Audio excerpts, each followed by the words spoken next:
단타 매매를 좋아하고 잘하고 싶은 여러분들 모두 반갑습니다. 운명을 바꾼 돌파력입니다. 모든 단타 매매를 통틀어서 어디선가 들으면 알 것 같은데 막상 실천을 하기는 불가능할 정도로 여겨질 만큼 상당히 어려운 한 가지 사항들이 모두 있으실 것 같은데요. 저도 사실 종목 선정, 손절, 그리고 합리적인 구간에서의 매수, 비중 조절, 하나 쉬운 게 없고 힘들지 않았던 게 하나도 없었던 그런 힘든 시절이 있었습니다. 물론 그 중에서 지금도 많은 분들이 가장 힘들어 하시는 것 중에 하나가 저는 이게 아닐까 싶은데요. 많은 분들이 손절, 이걸 떠올리시는 분들도 많으실 텐데요. 오늘은 손절에 관련된 문제 말고 저는 이 부분을 이야기를 드리고 싶습니다. 그게 바로 뭔가 하니 많이 들어보셨을 것 같은데요. 이 손익비라는 개념이 되겠습니다. 손익비에 대해서 간단하게 우리가 한번 이야기를 해보자면은 흔히 이런 거죠. 대표적으로 먹는 게 잃는 것보다 커야 한다 라고 아주 간단하게 정의를 내릴 수 있을 것 같은데요. 오늘 제가 한 매매가 정석은 아니지만 그래도 예시를 여러분들께 들어드리기에는 적당하다 생각해서 한번 이야기를 해보도록 하겠습니다. 저는 이 장 초반에 화면에 보이시는 HJ중공업, 이 종목이 살짝 방산으로 엮이는, 살짝 방산에 이렇게 다리 하나를 걸치고 있는 그런 관련주로 분류가 돼서 상한가도 가고 오늘 아침에도 흐름이 나름 괜찮았습니다. 나쁘지는 않았고요. 그래서 장 초반에 지금 보시면은 거래대금이 풍부하게 터지면서 아무래도 전일 상한가였던 그런 부분도 있다 보니까 이런 식으로 상당히 강하게 때렸다가 이때 조정폭이 제법 컸어요. 그리고 이 종목이 이렇게 올라오는 동안에는 전진건설 로봇이라든가 그런 종목들도 제가 좀 보고 있기는 했었거든요.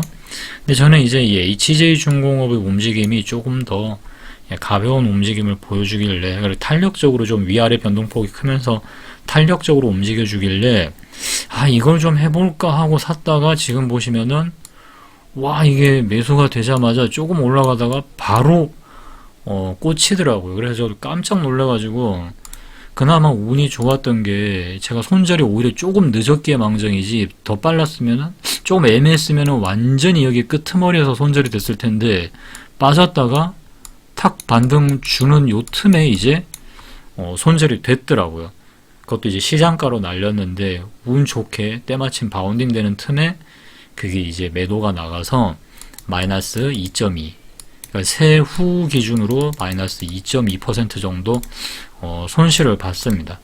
그리고 나서 보면은 이렇게 다시 올라와 있는 걸 보실 수 있는데요. 제가 산 가격보다 오히려 더 올라가면서 이렇게 보시면은 수익으로 오히려 빠져나올 수 있는 구간도 있었지만 아니다. 요건 아니고 요 구간.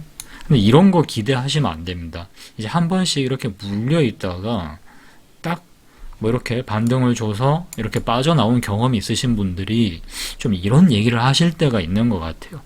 힘이 있고 거래대금이 받쳐주고 최신 테마에 속하는 종목은 빠져나올 기회를 준다. 이런 식으로 약간 좀 변명 아닌 변명, 자기 위안, 이런 식으로 생각을 하면서 자꾸 뭔가 여지를 주려고 하시는 분들이 계시는데 저는 그거 좀 위험한 것 같습니다. 이게 이렇게 잘 주다가도 한번 이렇게 빠지잖아요. 그러면은 그때의 그 어떤 피말림이라든가 또 여기에 물려 있다 보니까 다른 내일 모레 글피 다른 종목 매매를 해야 되는데 우리가 또 못하잖아요.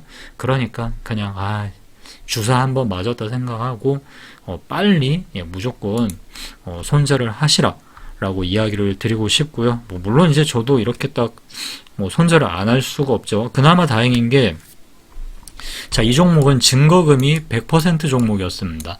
그러다 보니까 레버리지 사용을 할 수가 없어서 그나마 상대적으로 적게 맞았고요. 이 종목도 한번 때려주고 눌렀다가 이렇게 뚫어줄 때 그래서 저는 항상 그냥 이겁니다. 이런 식으로 돌파가 일어날 때 이제 돌파 매매로 항상 매수하는, 자, 그런 패턴을 가지고 있기 때문에 딱히 저는 매매 기법이라기보다는 종목 흐름, 시장 흐름, 그 시장에 맞는 종목, 뭐 이렇게 말을 하는 게 맞는 것 같아요. 뭐 어떤 엄청 막 럭셔리하고 고급진 그런 매매 기법으로 뭐 이렇게 말씀을 드리는 건 아니기 때문에 이 부분에 대해서는 한 번쯤 이야기를 제가 하려고 했거든요. 자, 그래서 오늘 이렇게 이야기를 드리고요. 그 다음에 이제 두 번째 종목이 클로봇이라는 종목인데요. 클로봇은 또 로봇 관련주로 굉장히 우리 증시에서 많은 개인 투자자들에게 좀 잘 알려진, 자, 그런 종목 중에 하나인데요. 자, 레인보우 로보틱스와 물류 로봇 관련 협업 이슈, 자, 요런 게 이제 시장에 나오면서 오늘 솔찬케 오전장에 시장의 수급에 몰린 그런 종목입니다. 자, 그래서 이 클로봇이라는 종목을 보게 되면요, 저는 이제 조금 늦게 들어갔거든요. 왜냐면 이제 그 종목을 매매를 좀 하고 있었잖아요. HJ중공업.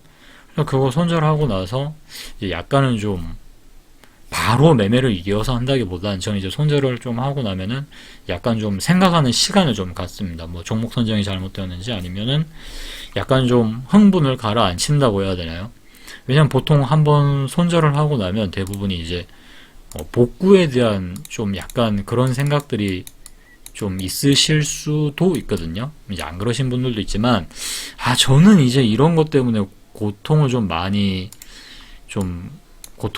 받았던 케이스이다 보니까 계속 어떻게 빨리 복구하려다 보니까 뭐 말도 안 되는 종목에 들어가기도 하고, 뭐 이상한 막 매수 타점, 손익비 뭐 이런 거 전혀 따지지도 않고, 자, 그런 식으로 매매를 하다 보니까 굉장히 고생을 많이 했었는데, 자, 여러분들은 절대 그렇게 하지 마시고 손절을 딱 하면은 일단 일부러라도 잠깐 쉼호흡도 크게 하면서 한 2, 3분이라도 조금 쉬었다가 뭐 물 한 잔 드시면서, 네, 그 이후에 매매를 좀 다시 이어갔으면 하는 바람이고요. 자, 이 클로봇이라는 종목도 보시면은 9시 40분 이후에, 자, 거래 대금이 어마어마하게 빵 터지면서 쭉쭉쭉 이렇게 밀고 올라오는 모습이 보입니다. 그리고 나서 한 차례 눌렀다가, 그리고 눌림 구간에서는 보시면은 거래 대금이 많이 줄죠. 그리고 강하게 다시 이렇게 재차 뚫어줄 때, 자, 요 구간에서 진입을 해서, 자, 요 종목 같은 경우는 제가 아까 HJ중공업에서 마이너스 2.2%, 세후 손절을 당했거든요. 그리고 그나마 증거금 100% 종목이라서 그냥 뭐 당연히 뭐 비중 100% 해서 이제 매매를 했고, 그 다음에 요 종목 같은 경우는 증거금률이 40%인가 아마 그럴 텐데요. 자, 그러다 보니까 최소 2배까지는 뭐 무리 없이 매매를 할 수 있는 종목이었습니다. 저 자체도 레버리지를 쓸 때 막 3배, 4배, 5배 막 이렇게까지는 쓰지 않고요. 평균 한 2배 정도 선에서만 그냥 무리수를 두지 않고 하고 있는 편입니다. 자, 그래서 이 종목은 이제 한 2배 정도로 해서 3%의 절반 나가고, 일단은 손실을 어느 정도 복구를 하는데 약간 좀 집중을 하는 편이고요. 자, 그 이후에 나머지 물량은 보통은 이제 5% 이상 가져가는데, 요거 같은 경우는 그냥 4%에서 전량 다 매도를 했습니다. 그러니까 3%, 4% 이렇게 되니까 뭐 평균 한 3.5% 정도 수익률이 나오겠죠, 세후. 그래서 요거 같은 경우는 근데 이제 2배 레버리지다 보니까 3.5 곱하기 2 하면은 한 7% 정도가 되겠죠. 근데 이제 앞에서 마이너스 한 2.2 맞았으니까 그래도 그나마 괜찮게 수익으로 전환을 할 수 있었는데요. 자, 여기서 이제 수익 전환을 할 수 있었던 그 계기, 그러니까 승률은 분명히 지금 보면은 1대1 밖에 안 되거든요. 근데 이제 보통 1대1이면은 뭐 여러분들 같은 경우는 이제 본전 하셔도, 저도 마찬가지지만 본전으로 끝나도 사실 어떻게 보면은 저는 괜찮다라고 생각을 하거든요. 근데 뭐 기왕이면 그래도 약간이라도 우리가 수익으로 전환을 하고 다음날로 넘어가면 좀 그래도 사람이 내일 내가 오늘 뭐 조금 아쉽지만 내일 내가 으쌰으쌰 잘 해서 수익 한번 더 잘 내보자, 약간 그래도 요렇게 마음을 잡기가 쉬워요. 근데 이제 손실로 마감을 하게 되면, 근데 이제 그게 또 손실이 좀 작은 손실이면 그래 뭐 그럴 수 있어야 되지만, 이게 손실이 또 마냥 또 커버리면 이걸 또 좀 복구를 또 뭐 어떻게 해야 되나 막 약간 이런 생각이 들면서 살짝 조바심이 날 수 있습니다. 그래서 한번 손실 후에는 항상 좀 어느 정도 두 번째 매매에서 수익이 날 때는 약간은 복구의 방향을 어느 정도 조금 맞춰가면서 이제 수익 전환의 어떤 기회를 엿보는 게 저는 좋다 생각을 하고요. 자, 그리고 어쨌든 수익으로 전환을 할 수 있었던 거는 결국은 제가 이제 이 손익비를 맞추는 매매를 했기 때문에 그게 가능한 얘기겠죠. 예를 들면 아까 손절 같은 경우는 어쨌든 마이너스 2% 근처에서 끊었고 그래도 수익은 뭐 3% 그리고 4% 원래대로 하면 이제 한 5%까지 이상은 나머지는 가져가 줘야 되는데 아무튼 오늘 매매는 여기서 그냥 끊어내 버렸습니다. 자, 어쨌든 간에 지금 보시면은 손실은 마이너스인데 수익은 3%와 4%에서 자, 분할 매도를 했기 때문에 이제 손익 비이적인 측면, 우리가 쉽게 얘기해서 잃는 것보다 버는 게 많아야 된다. 자, 요런 관점에서는 그래도 뭐 크게 나쁘지 않게 매매를 마무리 지었기 때문에 전체적으로 매매는 수익으로 이제 가져갈 수 있었습니다. 자, 그런데 뭐 이런 거는 사실 뭐 어려운 게 없죠. 다 누구나 알고 있는 내용입니다. 자, 그런데 말입니다. 아니, 왜 이렇게 손익비라는 걸 실제로 현실에서 하려면 우리가 이 손익비라는 개념을 그러니까 실제 매매에서 구현을 하기가 왜 그렇게 어렵냐라는 겁니다. 왜 그렇게 어려울까, 까다로울까 이런 생각을 좀 해보면 좀 그런 것 같아요. 우리가 이제 저도 뭐 마찬가지거든요. 저도 피할 수 없었는데 제가 이제 초보이던 시절이 당연히 있지 않겠습니까? 뭐 여기서 두들겨 맞고 저기서 두들겨 맞고 뭐 저도 뭐 약간 안 좋은 일도 당하고 뭐 이런 사례들이 많은데 자, 그 시절에는 저도 공부를 할 때 어떤 이제 종목 선정을 할 거 아니에요? 그리고 그 선정된 종목에서 거래를 할 때 자, 일단 뭐 제 나름대로 그 당시에 막 종목 선정을 할 겁니다. 그 다음에 여기서 이제 거래를 하겠죠. 그럼 여기서 거래를 시작할 때 뭐에 관심을 많이 가져야 되냐면 타점 연구를 분명히 할 거예요. 근데 문제는 이 타점 연구가 그런 거예요. 차트를 대강 놓고 봤을 때 이것만 따져요. 수익이냐 손실이냐. 저 자리에서 들어가면 돈이 벌리냐 안 벌리냐 요것만 이제 집중적으로 보는 거죠. 그래서 뭐 10번을 매매했는데 야 7번을 돈을 따네. 야 이거 좋다. 이거 매매 기법 이렇게 해서 해봐야지. 자, 이런 걸 제가 연구를 진짜 뭐 많이 했거든요. 그 다음에 어떻게 하면 그 전날 미리 매수해서 그 다음날 어떻게 상한가를 먹어볼까 막 여러분들이 지금 생각하시면 말도 안 되는 소리 하고 있네라고 이제 웃으시겠죠. 그런데 이제 제가 그만큼 얼토당토 없는 그런 것들도 많이 했습니다. 어떻게 하면 상한가를 먹어볼까 해서 그 다음날 갭을 띄우는 어떤 그런 특별한 자리가 있지 않을까 뭐 별의별 거 다 했겠죠. 그러니까 이상한 걸 배우면서 시작하시면 안 됩니다. 저처럼. 아무튼 저는 이제 그랬는데 근데 그게 이제 문제였더라는 거예요, 여러분들. 오직 얼렁뚱땅 승률 타점에만 내가 몰빵을 하다 보니까 생각이 몰빵되다 보니까 우리가 이걸 연구를 했어야 됐었거든요.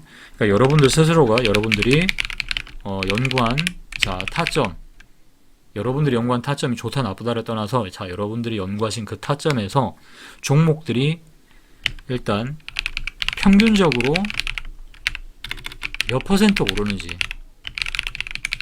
예를 들어서 평균적으로 여러분들이 보니까 한 뭐 100번을 매매했는데 한 3%는 오르더라 이거예요. 한 80번, 90번에 한 3%가 올라요.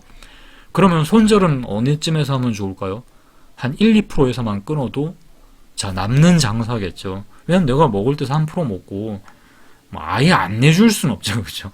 아예 내가 안 내주면 너무 좋겠지만 자 우리가 손절을 할 수밖에 없어요. 먹을 때 3% 먹는다. 그러면 손절은 1%에만 해도 이거는 제 기준에선 대박입니다. 대박. 그럼 이거 진짜 레버리지 써서 뭐 미수나 신용 조금만 써도 내가 3% 먹고 1% 떼주면은 2% 남잖아요. 그럼 미수 써서 2배만 쳐도 4% 먹을 수 있어요. 승률이 50%라도 저는 이렇게 남는 장사면 할 거거든요. 근데 예를 들어서 여러분들이 2% 준다라고 쳐요. 요건 이제 조금 아쉽긴 합니다. 왜냐하면 승률이 뭐 50% 아래로 떨어지는 그런 시기도 분명히 있을 거거든요. 사람이 살다 보면은 뭐 장이 안 좋다거나 뭐 그런 경우가 있겠죠. 그래서 요거는 조금 애매합니다. 근데 뭐 어쨌든 한 1.5%, 1%, 1.5% 준다.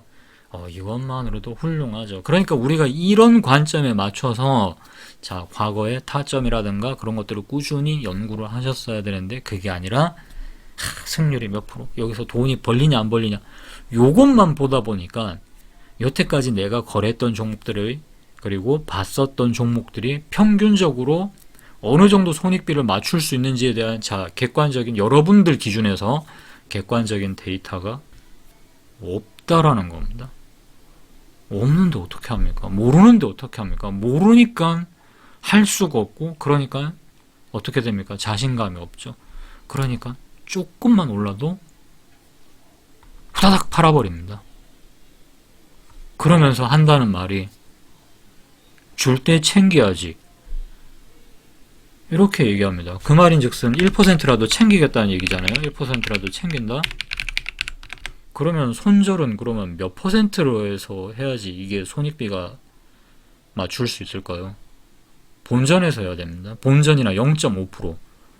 근데 수수료 세금 떼고 나면 0.5%를 맞춘다라는 게 진짜 쉽지 않습니다. 한두 호가만 밀리면 바로 손절 때려야 된다는 얘기거든요. 그런데 이거는 엄청난 상급 스캘퍼가 아니라면은 사실 좀 많이 어렵습니다. 그러니까 내가 1% 먹는데 뭐 0.5%만 손절한다? 엄청 잘하는 거거든요, 이거. 근데 이게 막상 실제 해보면은, 너무 어렵습니다. 너무 어렵고, 뭐 정신 사나워가지고 막 엄청 나잖아요. 그래서 저는 뭐 그렇게는 못하겠더라고요. 물론 이제 여러분들이 그렇게 하실 수 있으면 당연히 잘 하신다면 하시면 되죠, 그렇게. 근데 이제 그렇게 안 되시는 분들 같은 경우는 자, 1%라도 챙긴다. 이거는 조금 아닌 것 같습니다. 이거보다 조금 더 이제 드실 수 있게끔, 그리고 손절은 조금 더 조금만 더 여유 있게 하시는 게 저는 매매 난이도가 그래도 조금 덜, 그나마 조금 덜 어렵지 않나 라고 생각을 하고요. 제가 생각을 할 때는 손절을 못해서 손실이 나는 경우도 많이 계시지만 충분한 이익을 누려야 될 때, 근데 그 이익을 누리지 못한 채로 손실이 오히려 연거푸 가중되다 보니까 거기서 적자가 쌓여서 이제 트레이딩 자체가 상당히 좀 어렵게 진행이 되시는 분들이 많이 계신 것 같습니다. 자, 이야기는 이제 굉장히 간단해졌는데요. 일단 본인이 자, 어떤 스타일인지 철저하게 판단해서 그냥 뭐 다시 처음부터 시작하면 됩니다. 간단합니다. 뭐 이렇게 얘기 드리면은 이거 내가 해왔던 게 있는데 이거 다 버리고 뭐 처음부터 시작하라고, 자, 이렇게 생각하실 수 있는데 그 말이 아니라 처음부터 시작하는 게 여러분들 마냥 오래 걸리는 줄 아시는 분들이 계시는데요. 자, 우리가 같은 책도 한 번 보고 두 번 보고 세 번 보면 뒤에 보면 볼수록 더 빨리 읽혀집니다. 아마 뭐 조금이라도 학창시절에 뭐 암기 공부를 해보신 분들은 아마 아실 것 같은데요. 자, 여러 번 보다 보면은 그런 것도 있어요. 내가 한 번, 두 번 봤을 때는 모르던 내용이 한 세 번, 네 번 보다 보니까 갑자기 막 모르던 것도 다시 알게 되고 오히려 또 새로운 것도 막 눈에 들어오고, 자, 그런 경우도 분명히 있거든요. 그렇기 때문에 자, 지금 내가 매매가 좀 꼬이면서 너무 안 되는데, 자, 이렇게 느끼고 계신 분들이라면 저는 종목 선정부터 타점까지 이제 여러분들이 하고 계시는 모든 것들을 다시 한 번만, 자, 올해 시작한 지 지금 뭐 이제 3월밖에 안 됐거든요. 그러니까 이번 기회에 모든 걸 다시 한번 점검을 해서 이제 2025년 아직 많이 남았으니까 그 많이 남은 날들을 얼마든지 또 우리가 뭐 이익으로 전환을 할 수 있지 않을까라고 생각을 합니다. 자, 그렇게 공부를 하시다 보면 그 과정에서 당연히 손익비라는 주제를 또 한 번 만나게 될 텐데요. 이 과정을 여러 번 반복하시다 보면 스스로 매매에 무엇을 고쳐야 할지가 점점 눈에 보이게 되실 겁니다. 자, 이렇게 과정을 반복하면서 매매는 점점 더 보완되는 것이고요. 결국 자신만의 매매가 훨씬 더 성숙되어지는 경험을 하시게 될 거라고 생각을 합니다. 자, 그러면서 자연스럽게 손익비를 지키는 매매도 하게 되고요. 손절도 큰 심적 부담 없이 상당히 유연하게 잘 해내시라고 생각을 합니다. 저는 오늘 이렇게 매매를 마무리 지었고요. 자, 오늘 영상도 가볍게 여기서 마무리 짓고자 합니다. 항상 시청해주시고 격려의 댓글을 남겨주시는 분들께 다시 한번 감사드리고요. 자, 앞으로 빠른 시일 내에 모두 계좌가 폭발하는 그런 행복한 날이 찾아오시기를 바라면서 영상을 마치겠습니다. 지금까지 운명을 바꾼 돌파력이었습니다.